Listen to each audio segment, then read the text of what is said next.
Join me today to learn about what my favorite visual target is. I use this visual target with students who visually function in Phase 1.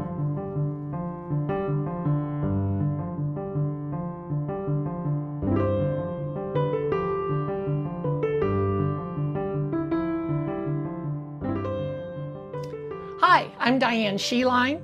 Welcome to Strategy to See, where I share quick tips, tricks, modifications, and strategies to use with your student or child who is cortically visually impaired.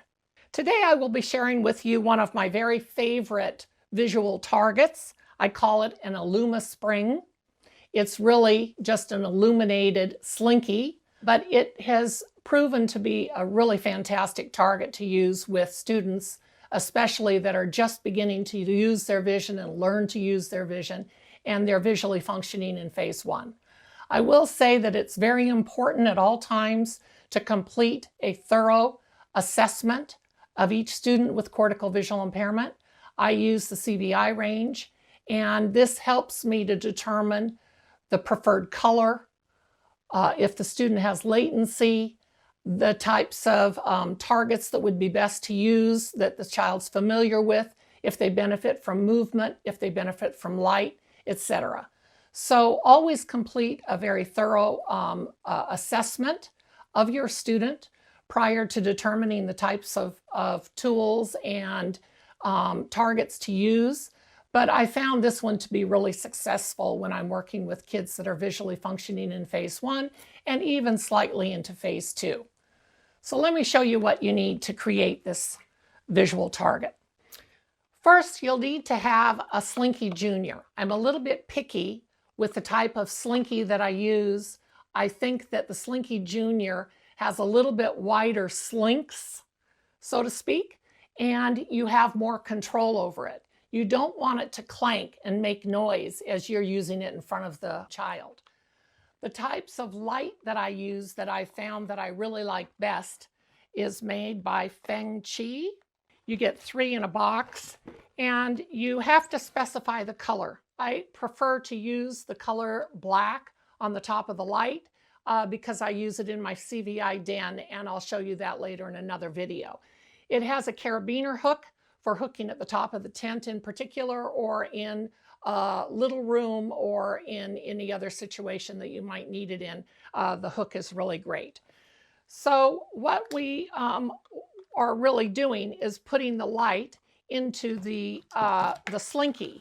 You're just basically gluing it in to the slinky with hot glue gun and making sure that it's aligned well and making sure that it's very strong. Remember always that these are not child safe. You have to be watching your student at all times when you're using this type of a target with your student. One of the things that I would recommend that you do, many of us are itinerant teachers and we travel a lot around your city, around your state, for me, around the country. I would, if I were you, keep the slinky box, and you can modify it. I've cut off the lid off the top of the box. I make it flat on one end, and then I take that piece of cardboard and I stick it back in the box, and I'm going to tape it back together so it makes just a handy carrying case. And the reason why is because, and those of us that are itinerant teachers know this, oftentimes when we're traveling around, our materials slip in the back of our car, turn on, and then when we need them at the next stop, there are no batteries left in them. So this way, if you keep the box, I use the long file rubber bands, and I take and wind it around the slinky light and bring it up on the other side and secure it in the box this way. Therefore, it's not going to slip and turn on the light inadvertently once you're traveling in your car. So the main reason why I'm telling you this is that I want you to save the box. It's a nice handy piece for you to carry this around in once it's done. So now I have my slinky that's out, and I've got the light, And we want this light to also be the color of our slinky. So in this case, I'm going to color the light lens yellow, and you can do that with a Sharpie marker, a permanent Sharpie marker. In this case, I used a red slinky, and I colored the lens of the light with a red Sharpie marker. It also depends upon the color preference of your student or of your child. If your child's color preference is green, you're going to want to get a green Sharpie marker, color the lens color green, and use a green slinky. I'm just using yellow because that is oftentimes what is most preferred by many students. So take your yellow Sharpie marker and color your lens color cover entirely in yellow. When you think that you have it all colored in entirely, turn on the light, and then you see all of the places that you missed, and go back and fill it in even more. Once it's entirely colored with the Sharpie marker, go ahead and check out how it seats itself in this slinky. And it fits just about perfectly. And what I usually do is take my glue gun and I run a small bead very quickly around the inner lip of the top slink. So let me go ahead and do that real quickly here.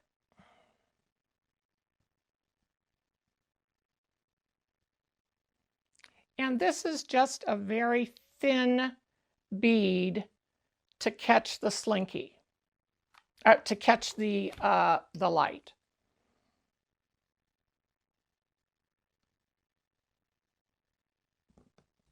Once it's seated in place and it hardens just a little bit, you can adjust it just for a quick moment. Don't push it too deep in there. It just barely fits. It just barely seats itself in that little groove. Then you take and do a thicker bead around the outer edge. And the only thing that you have to be very, very careful for is do not get hot glue on the button to turn on the light. In fact, what you really need to do is start at the button. Start at the far side of where the button is, and just get on the very, very edge of the light. Connect the glue to the light and to the slinky, and just do a very, very even bead as you turn the slinky slowly. I turn it counterclockwise.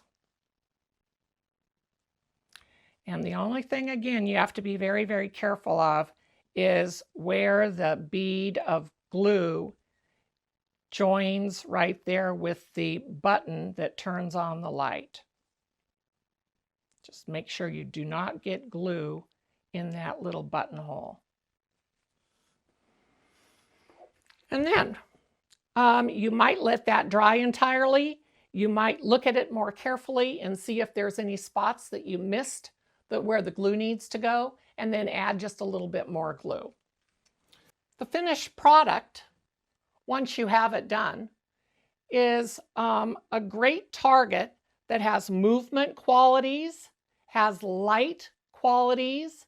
You can easily bring it any place in the preferred visual field of the student, and it can be in the student's preferred color. So you're meeting quite a few of those visual and behavioral characteristics that you want to meet with your students with cortical visual impairment.